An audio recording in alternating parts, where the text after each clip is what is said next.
네, 오늘 우리에게 주시는 하나님의 말씀은 사무엘상 1장 1절부터 3절까지의 말씀. 사무엘상 1장 1절부터 3절까지의 말씀입니다. 제가 말씀을 봉독하겠습니다. 에브라임 산지 라마다임 소빔에 에브라임 사람 엘가나라 하는 사람이 있었으니 그는 여로함의 아들이요 엘리후의 손자요 도후의 증손이요 수베의 현손이더라. 그에게 두 아내가 있었으니 한 사람의 이름은 한나요 한 사람의 이름은 브닛나라. 브닛나에게는 자식이 있고 한나에게는 자식이 없었더라. 이 사람이 매년 자기 성읍에 나와서 실로에 올라가서 만군의 여호와께 예배하며 제사를 드렸는데 엘리의 두 아들 홈니와 비누아스가 여호와의 제사장으로 거기에 있었더라. 아멘. 네, 우리가 지난 시간에 이어서 땅에 새겨진 하나님의 왕국 두 번째 시간을 보내고 있습니다. 오늘 두 번째 시간 제가 이제 대표적인 구절로 사무엘상 1장 1절부터 3절까지를 읽었는데요. 사실 오늘의 말씀은 1장 거의 전체에 걸쳐 있다고 봐도 다름없겠습니다. 먼저 말씀을 시작하기 전에 1장 1절에 나타나는 이 에브라임 산지나 그리고 지역적인 또 혹은 역사적인 배경들에 대해서 여러분들과 함께 잠깐 나누고자 합니다. 여기 신명기 33장 13절에 보면 에브라임에 관한 설명이 나옵니다. 하늘의 보물인 이슬이 내리고 아래에서는 지하의 샘물이 솟아오르는 곳, 햇빛을 받아 익은 온갖 곡식과 달빛을 받아 자라나는 온갖 과실이 그들의 땅에 풍성한 곳, 이렇게 되어 있고요. 이 에브라임 산지가 이제 사실은 예루살렘에서부터 약간 벗어난 북쪽에서부터 위쪽으로 세켐 아래에 이르기까지 광활한 지역이 에브라임 산지인데, 그 중에 우리에게 익숙한 신약 성경에서 익숙한 예수님께서 다니셨던 에브라임이라는 곳이 있습니다. 예수님께서 다니셨던 에브라임이라는 곳은 예수님께서 주로 이제 영적인 휴식을 취하기 위해서 가끔 가셨던 곳인데, 그 에브라임은 지금 지도에 있는 지명으로는 타이베라는 곳이고요. 아랍어로는 이제 선하다 이런 뜻입니다. 이곳이 여기 지도에 보시면 제가 여기 동그라미를 쳐둔 곳이 동그라미 쳐둔 곳 아래가 예루살렘이고요. 여기는 지금 여기 노란색 별표가 되어 있는 데가 아래쪽 별표가 나비 사무엘이라는 사무엘 선지자의 고향입니다. 라마라고 부르죠.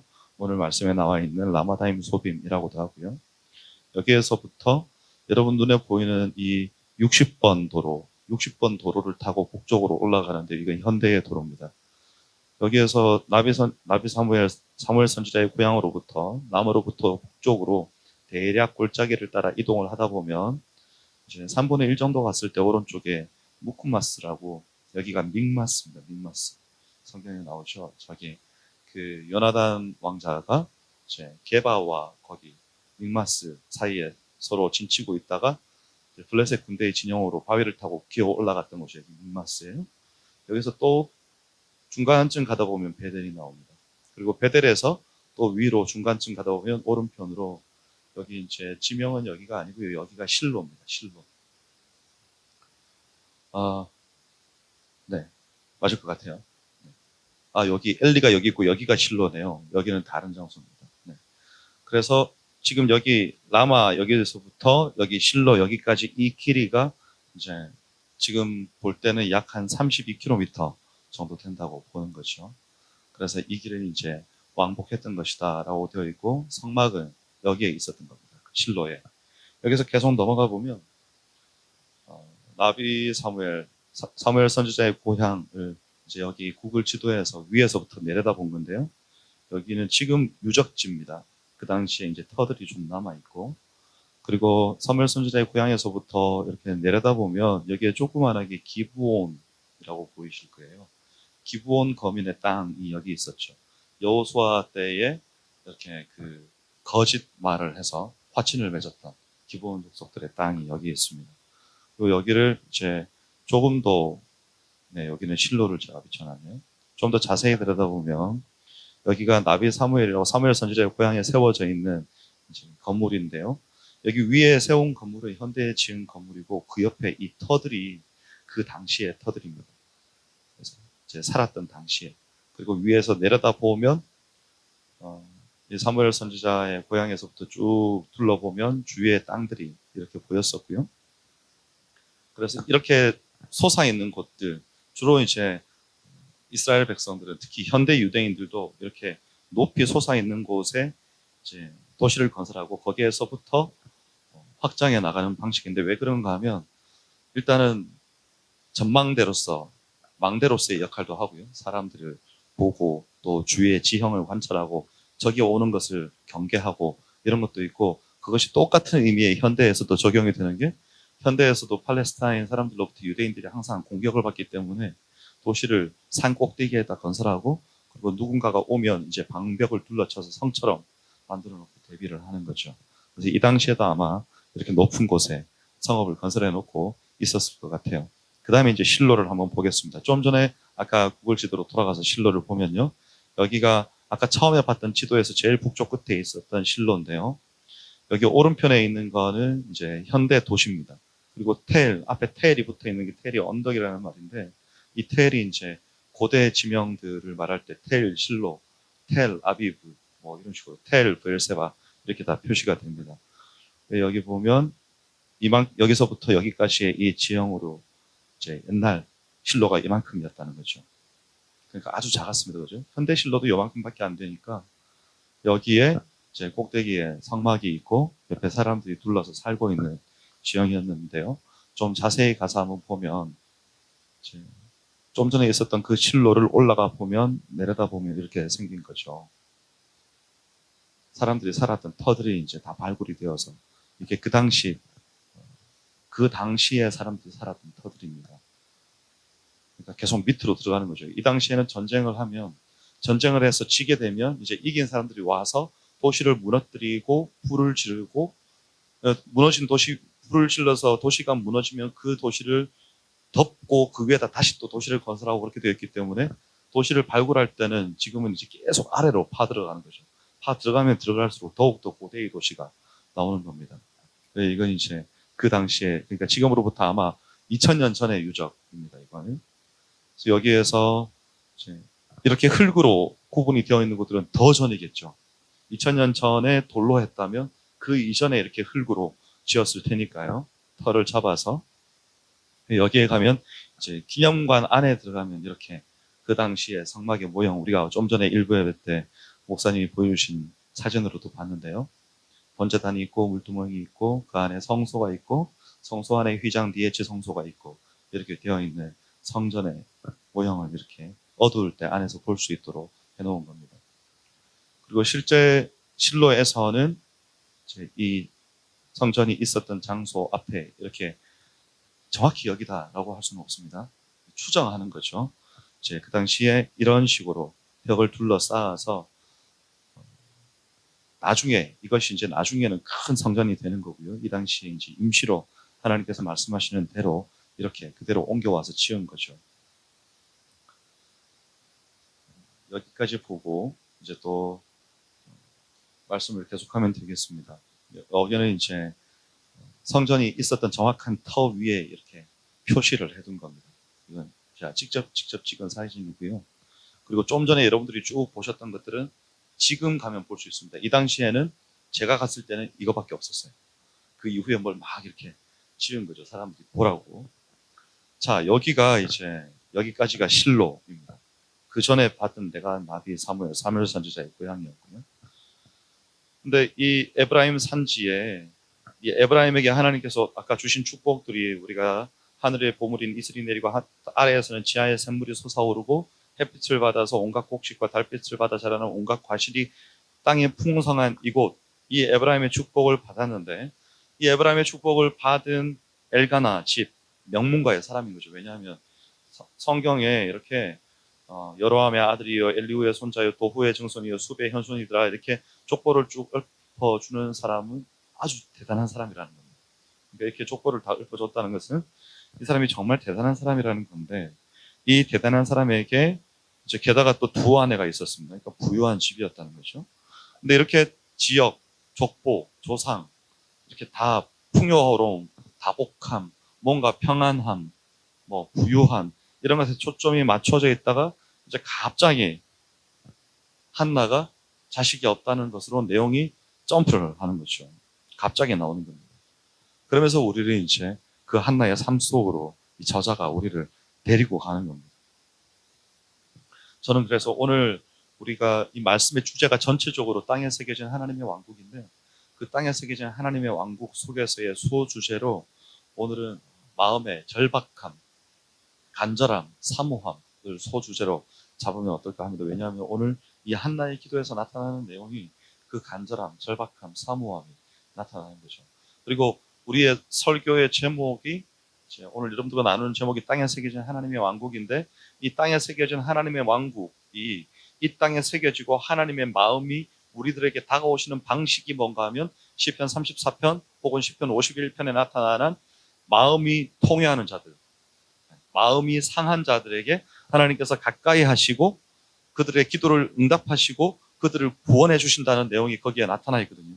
그러니까 하나님께서 우리에게 가까이 다가오실 때 뭘 보고 가까이 다가오시는가 하면 우리가 얼마나 가난한 마음으로, 우리가 얼마나 절박한 심정으로 하나님 앞에 나오는가를 하나님께서 보신다는 거죠. 그리고 거기에 상응하는 구원을 우리에게 베풀어 주시는데, 근데 오늘 이 한나가 바로 그 마음으로 하나님 앞에 나왔다는 거죠. 그 절박한 마음으로, 그 간절한 마음으로. 그리고 이 한나가 겪었던 고통들이 말씀에 나타나는 것들이 뭐가 있는가 하면 좌절, 신음, 또 식욕상실, 먹지도 않고, 그죠? 오직 한 가지만 합니다. 나와서 기도만 하는 거죠. 그게 한나에게서 나타났던 겁니다. 근데 여기에서 오늘 제가 사실은 지난 금요일 또 지난 수요일 예배를 드리면서 계속 생각했던 건데요. 우리가 지금 예배의 위기를 맞이하고 있습니다. 그리고 오늘도 우리가 이제 두 번째 이렇게 영상으로 여러분들에게 설교를 찍어서 송출해 드리는 날인데요. 보통은 이제 우리가 이것을 위기라고 생각합니다. 근데 그냥 금요일날 기도를 하면서 제 마음에 어쩌면 우리에게 이것이 부흥의 씨앗이 될 수도 있겠다. 왜냐하면 우리에게 지금 어떤 게 솟아나고 있는가 하면 한나 같은 간절함이 우리에게서 솟아나고 있는 거죠. 절박함. 내가 이대로 있다가는 정말 내 영성이 어떻게 되어버릴 것 같아. 그리고 이대로 계속 온라인으로 예배를 드리다가는 우리 가족 모두가 하나님 앞에서 하나님 앞에 제대로 서는 것에 대한 감각을 완전히 상실해버릴 것 같은 그런 위기감, 이런 것이 우리에게 지금 마음이 막 음습해 오는 거죠. 그런데 또 이것이 어떤 기회가 될 수 있는가 하면 이런 기간들이 지나고 난 다음에 우리가 오프라인 집회로 모이게 되었을 때, 또 교회에 나와서 우리가 예배를 드릴 수 있게 되었을 때, 여러분들이 우리가 한 4개월 동안 온라인 예배를 드리다가 처음 교회에 나오게 되었을 때 그때의 마음이 기억나시는지 모르겠는데, 그냥 교회 건물에 들어와서 본당 자체에 진입을 한다는 것만으로도 뭔가 기분이 좋고 막 가슴이 설레고 예배당에 그 장의자에 앉는 게 너무 하나님 앞에 감사하고 이런 마음들이 있었던 날이 있었단 말이죠. 그러니까 지금 게다가 어쩌면 그 기독교의 핍박으로도 비춰지는 이런 정부의 정책들 같은 것들로 인해서 우리의 마음에 하나님 앞에 우리가 참으로 예배하는 것, 우리의 영적인 예배를 정말 진정성 있게 회복하는 것, 이런 것에 대해서 우리가 고민을 더 많이 하게 된다면 어쩌면 우리가 다시 모이기 시작했을 그때는 우리에게 부흥이 올 수도 있겠다 하는 생각을 제가 해보는 겁니다. 그래서 우리는 지금 위기라고 생각하지만 이것이 어쩌면 하나님의 큰 그림 속에서 자기 백성들이 그동안에 잃어버리고 또 삶의 뒷전으로 좀 밀어놓았던 그런 예배들, 말씀을 향한 갈망들, 기도의 깊이들, 이런 것들이 우리의 삶에 하나님께서 강력하게 회복시키시는 그런 시간들이 될 수도 있겠다 하는 생각을 하는 겁니다. 그래서 오늘 이 한나의 기도가, 우리가 아직 한나의 기도에 본격적으로 아직 들어가지 않는데요, 이제 앞으로 계속 설명하겠지만 이 한나의 기도가 하나님 앞에서 그런 간절함과 절박함을 가지고 드려졌고 거기에 대해서 하나님께서 응답하셨는데, 근데 그 응답이라는 것도 즉각적인 응답에 나타나는 것이 아니고 약속의 말씀만 주어졌을 뿐인데 한나가 거기에 대해서 하나님 앞에서 자신의 삶을 완전히 바꿔놓습니다. 그러니까 그런 모습으로 봤을 때 오늘 우리도 사실 우리 눈앞에 나타나는 어떤 회복, 당장에 이 위기가 바로 기회로 돌아서는 그런 회복이 없겠지만, 그럼에도 불구하고 하나님께서 우리에게 원하시는 것은 어쩌면 사실 온라인 예배를 드리고 있는 지금 이 시점부터 나중에 우리가 모이기 시작하면서부터 그렇게 마음을 바꾸는 게 아니라 바로 지금 이 시점부터 나는 너희들이 내 앞에 나와서 마치 지금 이 상한 마음으로 하나님 앞에 나온 한나처럼 절박함, 사모함, 간절함을 가지고 예배하기를 원한다. 너희의 가정에서 그렇게 기도가 더욱더 깊어지기를 원하고 말씀이 더욱더 너희들이 가까이 하여서 너의 삶 가운데 역사하는 나의 능력이 더욱더 너의 삶들 가운데 영향력 있게 가까이 다가갔으면 좋겠다. 이 말씀을 딱 지금 이 시즌에 우리들에게 하시는 거죠. 그래서 한나에게는 불임, 그 당시에 사람들이 봤을 때는 저주받은 것 같은 그런 마음으로 비춰지는 그런 인생 가운데 있었지만, 우리는 이 불임이 아닌 또 다른 방식으로 우리가 하나님 앞에 나와서 예배하지 못하고 우리가 우리의 직장에서 따가운 눈총을 받고 학교에서는 이제 교회나 종교시설에 가서 종교 행사에 참여하지 못하는 우리 아들에게도 학교에서 연락이 왔어요. 교회 가지 말라고. 그러니까 이런 시대를 우리가 지금 살아가면서 우리의 마음에 회복해야 할 절박함, 말씀에 대한 깊이 간절함, 이런 것들을 하나님께서 우리에게 회복하기를 원하시는 거죠. 그래서 우리가 앞으로 좀 더 찬찬히 이 한나의 삶을 살펴보면서 우리가 하나님 앞에 진정으로 더 회복해야 될 것이 무엇인가 여러분들과 함께 생각해 보기를 원하는 거죠. 여기서 한나를 보면 한나가 마음이 괴로워서 여기에 이제 5절, 6절, 7절, 8절 이렇게 이제 엘가나의 이야기가 나오고요. 그러고 난 다음에 10절에 보면 한나가 마음이 괴로워서 여호와께 기도하고 통곡합니다. 이게 오늘 우리가 가져야 될 자세인 거죠. 마음이 괴로워서 여호와께 기도하고 통곡하는 겁니다. 여기에 하나님께서 어떻게 역사하시는가 하면 하나님의 마음을 이 한나에게 확 부어주시는 거죠. 그래서 내가 아이 때문에 마음이 괴로워서 여호와께 기도하고 통곡했는데 하나님 아버지의 마음은 내 아이 때문에 통곡하고 아파하는 이 마음 그대로를 이 땅 가운데 하나님을 참으로 경외하는 사람이 없음으로 이어지게 하셔서 내 마음 가운데 하나님의 이 땅을 향하신 마음을 부어주시는 거죠. 사실 그게 바로 이 한나의 기도의 그런 변화가 우리에게 주어지는 참으로 우리의 마음이 있어야 될 영적인 부흥, 영적인 회복인 거죠. 왜냐하면 이런 핍박 가운데, 이런 어려운 상황 가운데 하나님께서 우리에게 허락하시고 주시기를 원하시는 은혜가, 그래 환난이 있냐, 그래 핍박이 있냐, 괜찮다. 내가 너희들에게 회복시키고자 하는 게 있다. 이렇게 말씀하시는 거죠. 바로 그 회복 앞으로, 바로 그 은혜 앞으로, 바로 그 간절한 마음, 바로 그 사모하는 마음 앞으로 하나님께서 오늘 우리를, 그리고 앞으로 일주일의 상 가운데 우리 오늘도 여전히 그죠? 또 교회에서 또 확진자가 발생하고 어제도 있었고 그죠? 오늘 또 어떤 교회들은 이렇게 비대면 예배를 드리는 것에 대해서 본인들이 마음이 너무 불편해서 이제 정부의 시책에 불복하고 예배를 드리기로 결정한 교회들도 막 생겨나고, 이게 이제 마음의 그 갈등 혹은 사모함이 일으키는 이제 이게 뭐라 그럴까요? 갈등이라고밖에 말을 할 수가 없겠네요. 그죠? 무슨 싸움도 아니고. 근데 우리의 마음에 저는 그렇게 생각합니다. 저는 하나님 앞에서 우리가 이 정부의 시책에 따르면서도 우리의 마음의 영성을 잃어버리지 않고 지속적으로 지켜나가고, 아니요 오히려 위기를 기회로 바꾸어서 우리에게 부흥을 가져올 수 있는 그런 기회를 삼기 위해서 오늘 이 한나의 기도를 꼭 기억해야 된다고 생각합니다.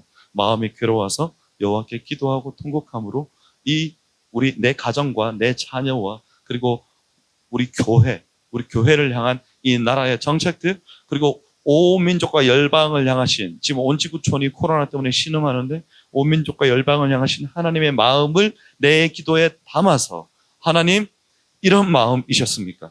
나는 내 마음 아픈 것만 알았는데 하나님 이런 마음이셨습니까? 하는 이 마음으로 말씀을 더 깊이 공부하고 더 깊이 기도함으로 우리의 삶의 예배 가운데 주께서 주시는 부흥이 있어야 된다는 것입니다.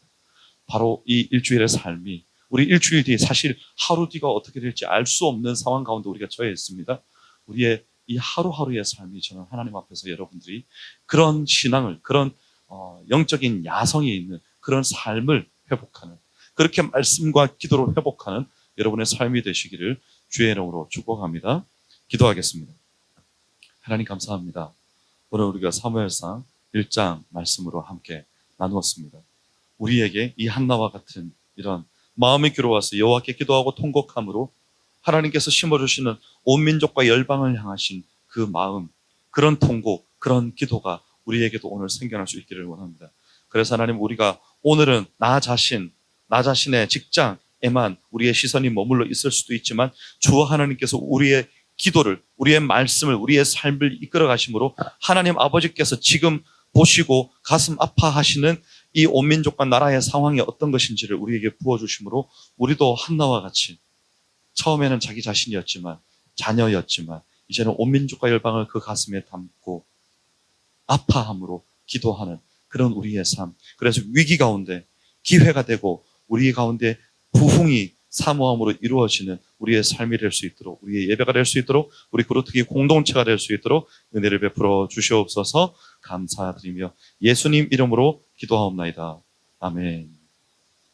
네, 이제 우리 부장 집사님 나오셔서 잠시 광고 말씀 읽겠습니다.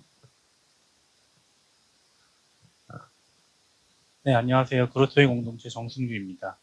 네, 코로나19 사태가 지금 2월부터 시작해서 한시적으로 끝날 줄 알았는데 장기화되고 있습니다. 그래서 지금 건강들 잘 챙겨주셨으면 좋겠고, 그리고 현재 교회에서 지금 드리고 있는 1부부터 3부까지 온라인 예배 이외에 저희 그루터기 공동체에서 8월 한 달 동안 지금 현재 처음으로 영상을 찍어서 송출 드리고 있습니다. 교회에서 지금 드리고 보고 계시는 그 예배 영상과는 조금 차이가 있을 수 있습니다만 지금 여러분들이 많이 노력해서 지금 좋은 영상을 드리기 위해서 노력을 하고 있습니다. 그래서 시간 되실 때 꼭 교회 영상과 함께 윤성무 목사님께서 말씀 준비하고 진행해 주시는 온라인 영상도 꼭 봐주셨으면 좋겠습니다. 네, 그럼 다음 주에 다시 인사드리도록 하겠습니다. 감사합니다.